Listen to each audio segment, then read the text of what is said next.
तो हम लोग बात कर रहे थे होली की, कुमाऊं के होली की। और अब बंगाल में भी होली मनाई जाती है। बंगाल की दोल जात्रा चैतन्य महाप्रभु के जन्म दिवस के रूप में मनाई जाती है। और ये चैतन्य महाप्रभु का मायापुर एक बंगाल में स्थान है।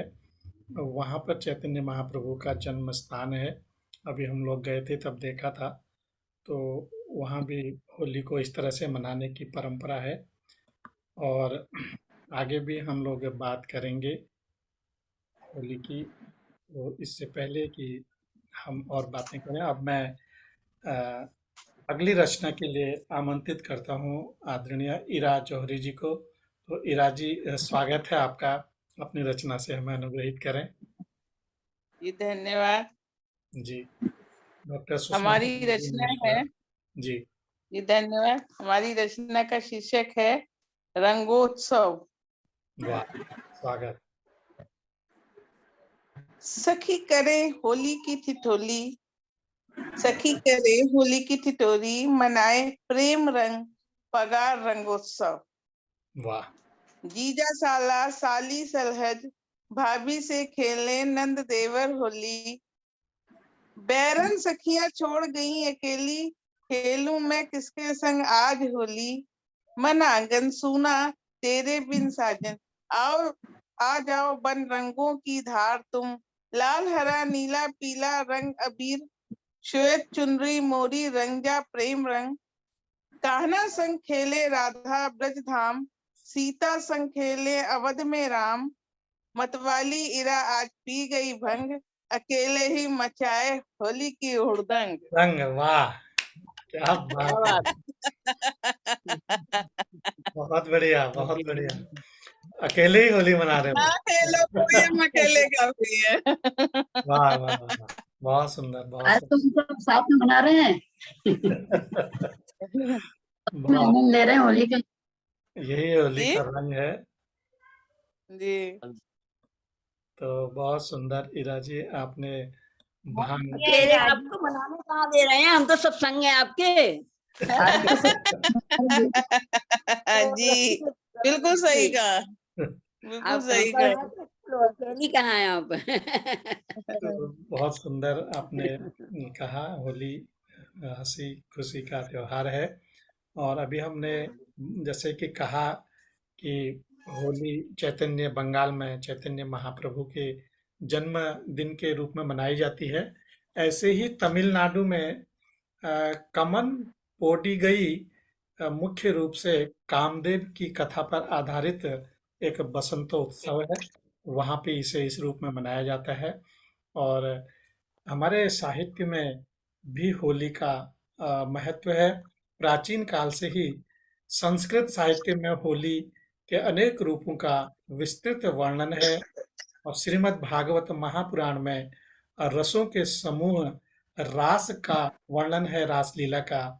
और अन्य रचनाओं में रंग नामक उत्सव का वर्णन है। और इस तरह से हमारे शास्त्र जो हैं साक्षी हैं इस बात के कि होली बहुत प्राचीन काल से हमारे यहाँ मनाई जाती है। और भी हम बातें होली की करेंगे। और अब मैं अगली रचना के लिए आमंत्रित करता हूँ हमारे आदरणीय डॉक्टर श्याम गुप्त जी को। और डॉक्टर साहब, आपका स्वागत है।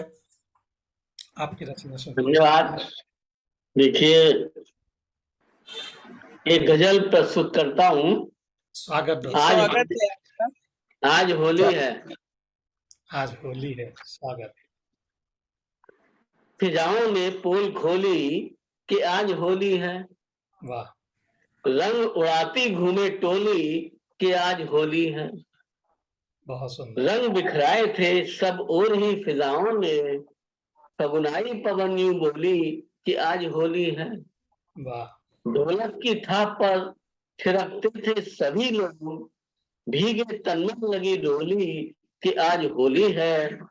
उड़ता था हवाओं में अबीर गुलाब का नशा, बहुत सकुचाए कसी चोली कि आज होली है। और बोराई सी घूमे वो नई नवेली दुल्हन, घर भर को चढ़ी ठिठोली कि आज होली है। वाह, जैसे अभी बड़ी भाभी थी तो उसी तरह से कि बोराई सी घूमे वो नई नवेली दुल्हन, घर भर को चढ़ी ठिठोली कि आज होली है। वाह, लेकिन अपना क्या हाल था कि ख्यालों में उनके खोए थे हम तो इस कदर, हम तो खबर न डोली कि आज होली है। और चुपके से बोले आज तो रंग लीजिए हुजूर, मिस्री सी कानों घोली कि आज होली है। वाह, इतरा के उसने मल दिया मुख पर गुलाल श्याम, तन मन खिली रंगोली कि आज होली है। बहुत जाऊं सुंदर, में होली कि आज होली है। वाह, तो नाई चुगली बोली कि आज बहुत खूब, बहुत सुंदर। बहुत सुंदर डॉक्टर साहब, आज होली है। बहुत सुंदर, बहुत सुंदर डॉक्टर साहब ने आज रचना सुनाई कि आज होली है। और होली का, जैसा कि हम अभी बात कर रहे थे कि हमारे संस्कृत साहित्य में भी होली का रंग के नाम से, उत्सव के नाम से वर्णन है। इसमें हर्ष की प्रियदर्शिका व रत्नावली तथा कालिदास की कुमार संभवम तथा मालविका ग्निमित्रम इसमें शामिल हैं। मालविका अग्निमित्र, जी, मालविका और अग्निमित्र। अग्निमित्र, सही कहा, अग्निमित्र। मालविकाग्निमित्र, मित्रम, अग्निमित्र। मालविकाग्निमित्रम ऐसा लिखा हुआ है। हाँ, मतलब उपन्यास का उसका काव्य का नाम मालविका अग्निमित्र है। जी, उसमें मालविका हीरोइन थी, अग्निमित्र और मालविका की कहानी है। जी, जी, जी। वो आगे कालिदास ने भी एक ऋतु संहार में पूरा सर्ग ही वसंतोत्सव को अर्पित किया है। और भारवी, माघ और अन्य कई संस्कृत कवियों ने वसंत की खूब चर्चा की है।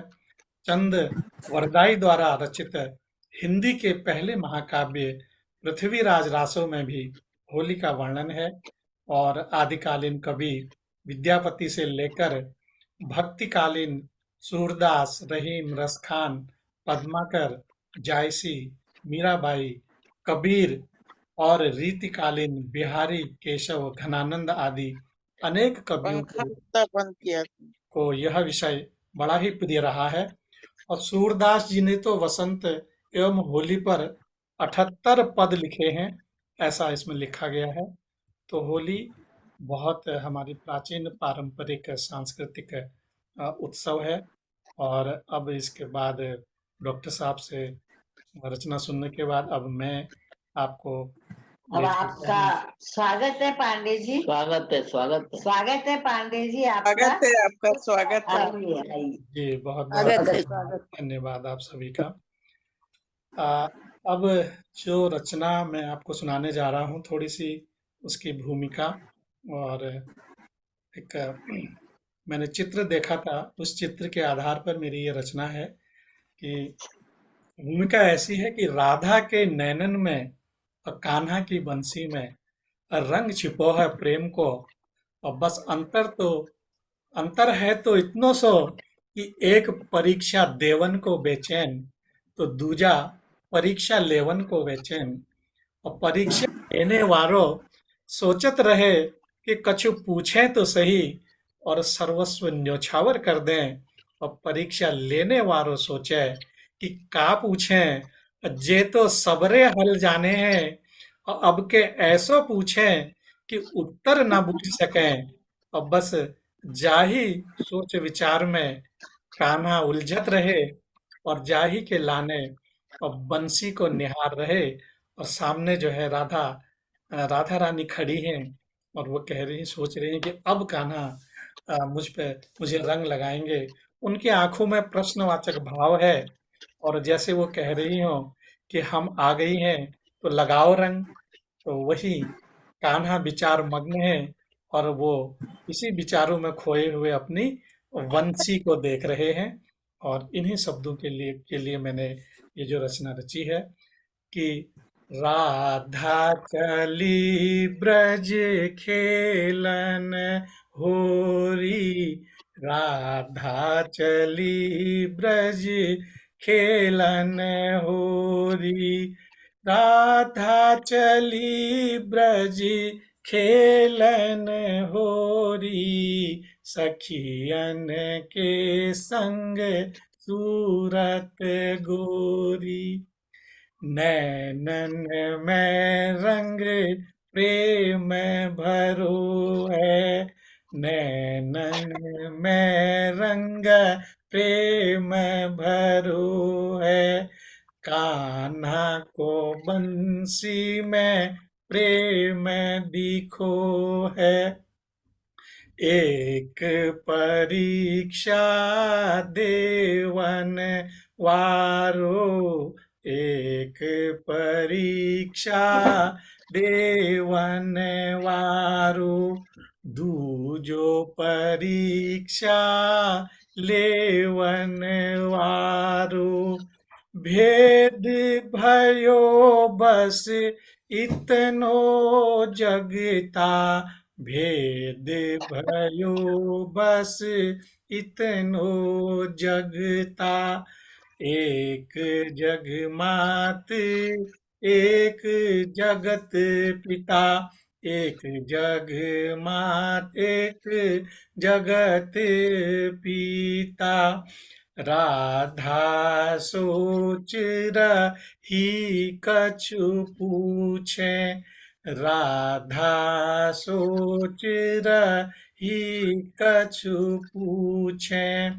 हम तो अपना सब ही दे दें, हम तो अपना सब ही दे दें, कान्हा तब सोचे का पूछी हो, कान्हा तब सोचे का पूछी हो, जा तो सबरे हल है बुझियो, जा तो सबरे हल है बुझियो, ऐसो सवाल पूछे अब तो, ऐसो सवाल पूछे अब ही, जो बूझ सके ना ये कबही, यही मन में श्याम विचारे रहे हैं, यही मन में श्याम विचारे रहे, और जाके लाने वो बंसी निहारे, और जाके लाने वो बंसी निहारे। बस यही एक छोटी सी रचना थी जो मैंने अपने बहुत बढ़िया, बहुत सुंदर, बहुत सुंदर। हम लोग उसी में खो गए, कभी और अभी और अभी और। आपने जो ब्रेकफास्ट भी कर कुमाऊनी दिया। होली तो सामने स्पष्ट याद है, कुमाऊनी में ऐसी गा जी कुमाऊं भाषा मिक्स है ये। हाँ, बहुत बढ़िया, कुमाऊं रात भर गाते हैं हमारी तरफ ऐसे ही। कुमाऊं भाषा की तर्ज पर है, सही कहा सुषमा जी ने, कुमाऊं कुमाऊं भाषा तर्ज पर है। हमारे पतिदेव गाया करते थे ना, विप्लव जी गाया करते थे कुंजी इनकी। को फूल, कुंजी को फूल। बहुत बढ़िया, सच्चे एकदम अलग तरीके से जी जी जी मजा आ पूरे गया। टाइम रहे ना तो पूरा के एक से एक है, बहुत बढ़िया लग रहा नहीं, है। वो जो बंसी निहारने वाली बात है जी वो बहुत मतलब उसे क्या कहते हैं, इंस्पेक्शन की बात है, बहुत निरीक्षण की बात है कि जब कुछ बात नहीं समझ में आती है तो हम एक तरफ देखते ही रहते हैं, जी उस बंसी की तरफ, अरे क्या करे क्या करे, क्या पूछे क्या पूछे, सारे सवाल तो हम पहले ही बता चुके हैं, अब पूछे क्या। हाँ वो बहुत बढ़िया था पांडे जी, बहुत ही बढ़िया था सच्ची। भाव भाव ये रचना का जी भाव ये था कि राधा को सब कुछ तो पता है और इससे हाँ, पूछे क्या पूछे, पूछे क्या। तो इसी सोच में वो बंसी निहार रहे हैं और राधा जी कह रहे हैं आओ पूछो लगाओ रंग हमारे को, वो तो कब से तैयार खड़ी। तो बड़ा सुंदर भाव था इसमें। तो इसी दोनों एक दूसरे को अच्छी तरह से जानते हैं, कौन किससे क्या पूछे, क्या पूछे, बिल्कुल बिल्कुल। तो कौन यही किससे क्या पूछे। जी, तो इसी के साथ हमारी आज की गोष्ठी संपन्न होती है और आप सभी सुधीजनों का बहुत बहुत धन्यवाद। आप सभी ने अपना समय गोष्ठी के लिए दिया और